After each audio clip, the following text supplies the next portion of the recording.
저는 신축 아파트에 입주할 때 너무 하고 싶은 거예요. 근데 이제 살아보면서 이거는 다음은 정말 하지 말아야겠다 생각을 했어요. 제가 좀 후회를 많이 했었어요. 뭐 해외 사이트나 잘 되는 사례들 보면 너무나 물건이 없잖아요. 맞아요. 깔끔해요. 그래서 약간 모델하우스처럼 꾸미고 싶어 하세요. 고려하지 않고 인테리어를 했을 때는 진짜 문제가 많이 생길 수 있어요. 이거는 진짜 아닌 것 같아요. 이사하신 다음에 다시 전화 와요. 그래서 어떻게 하는 걸 추천하느냐면 대표님, 네. 인테리어라는 게 막상 할 때는 너무 설레고 너무 좋고 이러는데 한 달 지나고 한 해 지나고 두 해 지나면서 이거 이렇게 할 걸. 네. 이거 하지 말 걸. 네. 뭐 이렇게 좀 후회하거나 네. 아쉬워하는 경우들이 네. 많이 발생할 것 같아요. 너무 많죠. 이거는 사실 인간이라는 존재가 뭐 A 하면 B 할 거, 짜장면 하면 짬뽕 먹을 거, 짬뽕 씹으면 짜장면 맛있어. 약간 이런 거잖아요. 근데 뭐 예를 들어서 옷이라면 네. 오늘 내가 초록색 옷을 입고 갔다가 네. 파란색 옷 입을 걸 했을 때 네. 다음날 입으면 되는데 그쵸. 인테리어는 그게 안 되잖아요. 안 되죠. 그러다 보니까 네. 많은 분들이 좀 제대로 알고 가고 싶은 게 있어요. 이제 대표님이 느끼기에 막상 살아보면 후회하는 혹은 후회되는 인테리어다 네. 싶은 것들이 좀 있나요? 많이 있습니다. 보신 분들의 시행착오를 줄이기 위해서 네. 다 알려주세요. 네. 일단은 저의 좀 찐 경험담들을 좀 나눠볼까 해요. 이 부분 예전에도 좀 몇 번 말씀드렸던 거긴 한데 첫 번째는 타일입니다. 저는 신축 아파트에 입주할 때 모자이크 타일이 너무 하고 싶은 거예요. 너무 예뻐 보이고 그때 한창 북유럽 스타일이 유행했었어요. 그래서 벽돌 모양의 작은 타일을 막 제가 이제 붙였죠. 근데 이제 살아보면서 이거는 다음은 정말 하지 말아야겠다 생각을 했어요. 보통은 우리가 이제 한식이라 하면은 김치볶음밥, 떡볶이, 막 빨간 음식 많이 하잖아요. 볶음들 하는데 그게 막 줄눈에 다 튀기는 거예요. 그걸 닦을 때마다 물론 그걸 즐겁게 닦으시는 분이 계신다면 괜찮으실 텐데 저는 썩 즐겁지 않더라고요. 이걸 닦으면서 왜 이렇게 내가 왜 이걸 해가지고 막 그리고 약간 모양이 평평한 모양이 아니고 약간 이렇게 울리불리한 모양이었어요. 그러다 보니까 그 속에 잘 안 닦이니까 물티슈를 막 꺼내면서 뭔가 환경오염하는 것 같고 물티슈를 자꾸 꺼내가지고 이렇게 닦고 그리고 안 닦았을 때 그 찝찝함이 있어요. 오늘 정말 닦기 싫어서 안 닦았는데 뒤돌아섰을 때 약간 양치 안 하고 그냥 자는 느낌? 막 신경 쓰기 싫은데 왜 이걸 또 나만 닦아야 되며 남편 눈에는 안 보이고 왜 내 눈에만 보일까 막 이런 모자이크 타일일 때 제가 좀 후회를 많이 했었어요. 그래서 이 부분에 대해서 한번 좀 생각을 해보셨으면 좋겠고 이번에는 하지 않았던 거예요. 제가 새 아파트였는데 미끄럼 방지 타일로 할까 말까 고민하다가 새 아파트니까 그냥 살자 해서 안 했는데요. 애기들이 거기서 계속 미끄러지는 거예요. 그래가지고 제가 그걸 살면서 하는 거를 선호하지 않고 추천드리지 않는데 너무 미끄러져서 했거든요. 먼지가 정말 이건 못해요. 저는 살면서 욕실 공사 그냥 못합니다라고 말할 지경이에요. 진짜 거의 중공청소, 입주청소 다시 해야 돼요. 타일을 자르는 게 먼지가 정말 많이 나요. 이렇게 그냥 자르는 건 괜찮은데 그라인더로 하면 돌가루가 그냥 여기가 뿌해져요. 근데 그걸 살면서 한다? 이거는 진짜 아닌 것 같아요. 그냥 하지 말던가 아니면은 먼저 선시공을 하던가 경험을 하고 나서 많은 분들한테 좀 설명드리고 싶다라고 생각한 항목이었어요. 욕실 타일은 미리 해야 되는 거고 네. 또 아이들 키울 때는 미끄럼 방지를 좀 하면 네. 그리고 샤시를 미교체하는 부분인데요. 사실 교체 안 했던 거야. 네, 애매한 부분, 이건 그냥 쓸까? 괜찮은데? 막 이러면서 다른 건 다 교체했는데 거기 이제 한두 곳만 교체 안 한 거. 두고두고 살면서 그 샤시를 지나갈 때마다 이거 내가 왜 안 했지? 왜 안 했지? 샤시는 살면서 교체하기가 어려워요. 할 수는 있겠지만 왜 어렵냐면요. 이 샤시가 이렇게 조립식처럼 여기만 딱 빼고 딱 넣고가 안 되고요. 벽, 바닥, 천정 다 물려 있어요. 얘를 떼는 순간 벽지, 그리고 목공, 단열, 천장 다시 다 해야 되기 때문에 그거 하나만 넣었다가 이렇게 블럭처럼 뺄 수 있는 그런 요소가 절대 아니에요. 그래서 샤시는 교체할 때 그냥 다 웬만하면 하자. 이거는 이제 찐 경험으로 느꼈고요. 또 가전을 일단 애매해서 나중에 필요할지 몰라서 고려하지 않고 했던 건데요. 예를 들면 이제 식기세척기가 그 예시예요. 매립하지 않았었어요. 처음에 식기세척기 안 쓸 것 같기도 하고 쓰면 뭐 얼마나 쓴다고 뭐 나중에 버릴 수도 있을 것 같고 당근할 수도 있을 것 같고 이렇게 해가지고 매립을 안 하고 그 큰 12인용 식기세척기를 밖에 꺼낸 거예요.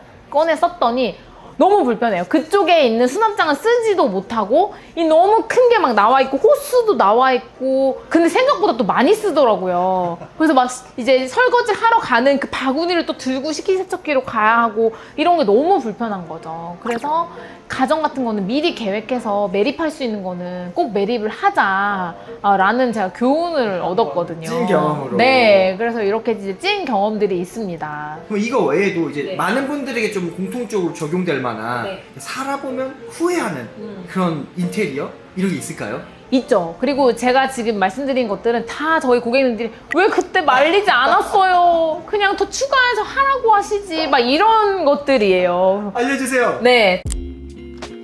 첫 번째는 에어컨입니다. 에어컨이요? 벽걸이 에어컨이나 스탠드 에어컨을 요즘에 예쁘게 나온 게 너무 많기 때문에 그걸로 활용하시는 분들이 사실은 참 많아요. 근데 무조건 스탠드 벽걸이 하지 마세요 이런 건 아닌데 보통 그렇게 되면 투인원이라고 해서 스탠드 에어컨 하나하고 벽걸이 한두 개 정도만 설치하면 방 한두 개가 에어컨이 안 되거든요. 보통 그러면 거기는 창고로 쓰거나 많이 안 가요 라고 생각을 하시는데요. 제가 살아보니까 삶의 방식이 좀 막 바뀌더라고요. 뭐 아이도 하나에서 둘로 생기기도 하고 재택근무로 좀 바뀌기도 하고 그러면서 방의 용도가 바뀌기도 하거든요. 방 한두 개 빼고 해야지 그게요. 한두 개 뺀다고 해서 한 100에서 150만 원밖에 차이가 안 나거든요. 처음엔 커 보이잖아요. 그 네, 가격이. 처음에 이제 에어컨 다 하면 뭐 800만 원, 1000만 원이니까 150만 원 줄일까 막 하시는데 이 부분은 진짜 그때 안 하면 절대 못 해요. 나중에 거의 못 한다고 생각하시면 돼요. 그걸로 아쉬워하거나 후회하는 분들이 제법 많더라고요. 네, 그래서 제가 어떻게까지 고민했냐면 그럼 배관공사만 해놓고 나중에 기계를 나중에 달까? 근데 기계값이 70만 원도 안 한다는 거예요. 그럴 거면 왜? 그럴 거면 왜 안 달아? 그냥 달아야지. 저도 그래서 배관만 할까도 되게 수십 번 고민을 하다가 그냥 다 달았거든요. 그래서 웬만하면 에어컨 공사는 할 때 안 하면 좀 하기가 힘들고 실외기 용량이 정해져 있어요. 4대용, 5대용 뭐 이렇게 정해져 있기 때문에 4대용 예를 들면 적은 용량의 것에 이제 실외기를 설치하면 5대로 늘리고 싶을 때 이 실외기를 못 써요. 그래서 비용이 더 많이 들기 때문에 이건 좀 할 때 미리 해야 한다라고 생각하시면 되고 이거 왜 제가 이렇게 설명드렸냐면 저한테 항상 뭐라고 하세요 나중에 아니 그냥 4대 말고 5대 그냥 제가 줄인다고 할 때 줄이지 말라고 하시지 막 이런 얘기 너무나 많이 들었어요. 그리고 다들 아시겠지만 이제 스탠드 에어컨이나 벽걸이 에어컨은 고정이잖아요 그 자리에. 그러니까 뭐 소파 위치를 바꾸고 싶거나 거기에 뭐 큰 화분을 놓고 싶거나 뭔가 하고 싶어도 아무것도 할 수가 없고 특히 벽걸이 같은 경우에 저희도 옛날에 있었는데 벽걸이 있고 거기에 뭔가 키 큰 장을 설치하고 싶었는데 그 벽걸이 때문에 안 되잖아요. 그 수납도 더 늘릴 수가 없고 뭔가 얘 때문에 못하는 제약이 너무나 많은 거예요. 그래서 이 부분 천장형 에어컨으로 하시거나 아니면 에어컨 대수를 방에 추가 설치하시는 거를 애초에 미리 설치하자라고 설명을 드리고요. 두 번째는 고정형으로 가구를 설치하는 것들을 설명을 드리는데요. 예를 들면 고정형 아트월 거기에 뭔가 선반을 설치해 놓거나 저희는 예전에 선반을 위에 설치하는 게 아니고 바닥에 단을 설치했어요. 거기에 예쁜 화분도 올려놓고 뭔가 멋스럽게 하려고 했는데 발이 계속 걸려서 넘어지는 거예요.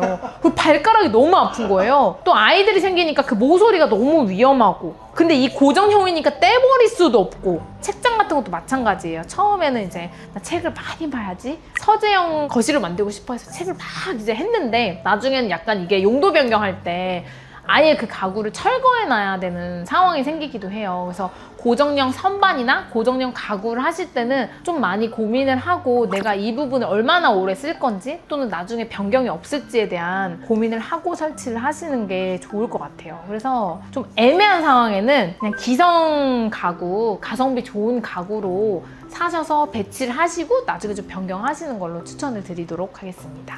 이 방은 어떻게 쓸지 모르니까 일단 선반 만들게요. 이거 안 돼요. 일단은 안 돼요.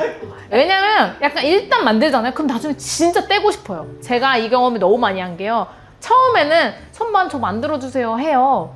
그럼 마지막에 그냥 떼주세요. 거기 뭐 넣을지도 모르겠고 괜히 만들어 놓으면 불편할 것 같아요. 맞아요. 그러니까 이 고정형 선반을 할 때는 항상 명확하게 몇 년 동안은 이동하지 않겠다라는 굳은 마음과 결심을 하지 않는 한 굳이 미리 만들지 말자.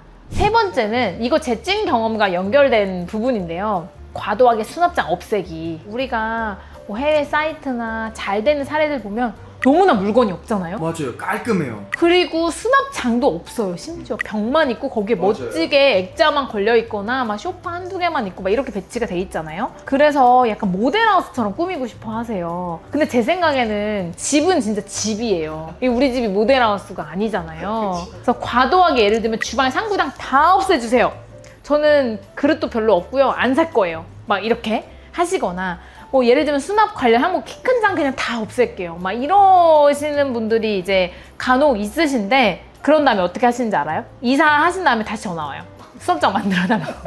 진짜 많이 봤어요. 왜냐면은 결국은 물건이 다 밖으로 나와 있어요. 다 버릴 게 아니면. 네, 다 밖으로 나와 있고요. 나중에 다시 가구 설치하는 분을 부르고 실직하고 막 이거 하는 것 자체가 이제 너무 번거롭고 그렇기 때문에 이거 좀 할 때 미리 좀 우리 집의 수납량이나 뭐 이런 것들을 생각해서 수납장을 짜는 거를 조금 추천을 드리고요. 수납장 없애려면 정말 물건 없이 살 생각 진짜로 하셔야 되네요. 많이 이제 없거나 버리거나 하셔야 되고 그래서 어떻게 하는 걸 추천하느냐면 네. 예를 들면은 우리 집에 물건의 양을 좀 미리 파악을 해야 돼요. 사진을 찍을 수도 있고 눈으로 훑을 수도 있는데 그래서 내가 우리 집에 수납하는 양이 키 큰 장, 큰 장롱처럼 생긴 게 필요한 건지 아니면 낮은 장에도 충분히 들어가는지 그리고 두께, 폭은 어떤지 정도를 좀 파악을 한 다음에 해야지 그냥 알아서 수납장 짜주세요 라고 하면은 폭 넓은 것들이 또 안 들어가서 이게 다 위에 나와 있을 수 있거든요. 그래서 그런 우리 집에 들어가 있는 가전이나 아니면 소품들을 좀 잘 파악하시고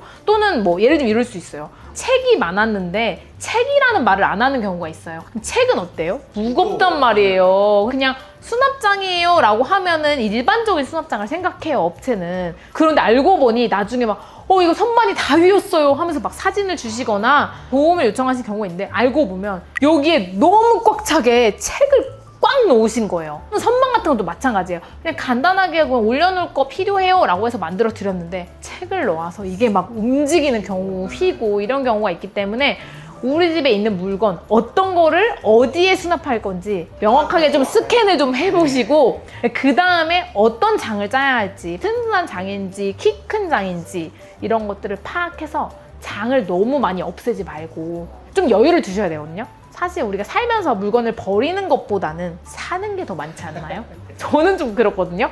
물론 주기적으로 가끔씩 정리를 하긴 하지만 항상 택배가 집 앞에 쌓여 있잖아요. 그거 다 어디로 가요? 다 우리 집 안으로 들어오잖아요. 그래서 여유를 좀 생각한 수납장이 필요해요. 이것도 너무 많이 제가 들었던 요청이에요. 인테리어 비용이 총 계획 비용보다 좀 늘어나면 어떤 항목을 좀 줄여야 해요. 그럴 때 뭐 예를 들면은 벽지를 실크를 합지로 바꾸고 이런 거 별로 안 줄어요. 그렇기 때문에 한 항목을 확 빼버리거든요. 예를 들면 싱크대 뺄 수 없잖아요. 우리가 싱크대 없이 못 사니까 화장실은 보통 2개잖아요. 네. 2개인 경우 많으니까 하나는 잘 안 쓰니까 하나 뺄게요. 이런 경우 너무 많았어요. 근데 그러고 나서 다 저한테 항상 말씀하세요.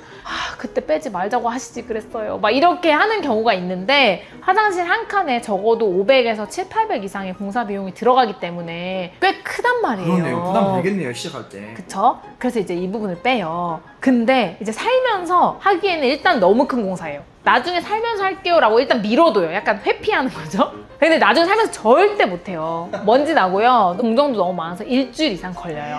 이거를 그래서 아예 안 하는 거 말고 가성비 있게 고치는 거 정도는 추천드려요. 뭐 예를 들면 하나의 욕실은 내가 원하는 대로 좀 예쁜 타일에 예쁜 변기 세면대를 넣는다면 얘는 완전 기본으로 하시는 거예요. 그냥 클린 정도로 하시는 거예요. 깨끗한 욕실 정도로 하셔서 가성비 있게 그래도 해놓는 걸 추천을 드려요. 아예 지저분한 상태로 사실 아예 안 쓰게 되실 거예요. 근데 그런 분들이 제법 많은가 봐요. 있어요. 하나만 이게 예쁘게 놓고 하나는 네. 그냥 그대로 두고. 그냥 안 쓴다. 근데 어떻게 안 쓰게 되겠어요. 우리가 손님도 오고 그러니까요. 그리고 가족이 뭐 2명, 3명 뭐 이렇게 늘어나기도 하고 시간대가 안 맞으면 쓸 수밖에 없잖아요. 그럴 때는 하나는 내 마음에 들게 예쁘게, 하나는 좀 가성비 있게 기본적으로. 네, 기본 욕실로만 꾸며놔도 후회는 안 하실 텐데 아예 안 해버리면 진짜 후회하실 거예요. 그때 할 거라고 네. 할 때 할 걸. 네. 그리고 또 극단적으로 약간 화장실에 구조 변경할 때 예를 들면 난 욕조 안 써. 욕조 없앨 거예요. 막 이렇게. 근데 나중에 또 아이가 생기거나 했을 때 저한테 욕조 만들 수 없나요? 아, 지금 만들 수 없어요. 막 이렇게 되거든요. 그럴 때 항상 한번 다시 생각해보자. 네. 왜냐면 기본으로 좀 되어 있는 이유가 좀 있을 거예요. 필요하니까 있잖아요. 그래서 우리가 이 부분을 언젠간 또 필요할 수도 있다라고 생각하시면 되고요. 우리 반려동물 많이 키우잖아요. 강아지, 고양이 막 이런 거 많이 키우는데 그거를 나중에 말해주신 경우가 있어요. 강아지를 가족같이 말하면 약간 조금 유난스럽다라고 생각하실까봐 이제 그러는 경우도 있을 것 같은데 이거를 고려하지 않고 인테리어를 했을 때는 진짜 문제가 많이 생길 수 있어요. 그럼 또 후회하겠네요. 그죠. 바닥대 같은 경우도 예를 들면 우리 집 강아지가 밖에서 쉬어를 잘 안 하고 마루에서 자꾸 이제 실수를 하는 아이들이 있어요. 그러면 성향을 말해줬어야 되는데 그런 거 말하지 않고 마루로 다 해버렸다? 이제 그럼 마루가 썩게 되거나 냄새가 나거나 할 수 있고요. 그리고 예를 들면 패브릭 느낌의 벽지로 해버리면요. 고양이가 다 뜯어버리거든요. 아니 진짜 그래요. 근데 이제 그런 거를 고려하지 않고 했을 때에 대한 어려움이 있을 수 있기 때문에 간과하면 안 되겠네요. 그러면. 맞아요. 나 강아지 키우고 고양이 키우는 건데 뭐 이게 뭐 별 대수라고 하면서 네. 얘기 안 하고 그냥 할래. 이러면 네. 후회한다는 거죠. 네. 그래서 그 부분도 꼭 같이 고려를 해야 한다라고 생각하시면 되고 또 너무 유행에 민감하게 하는 마감재들 예를 들면 요즘에 스테인레스가 유행이에요. 막 다 스테인레스로 했어요.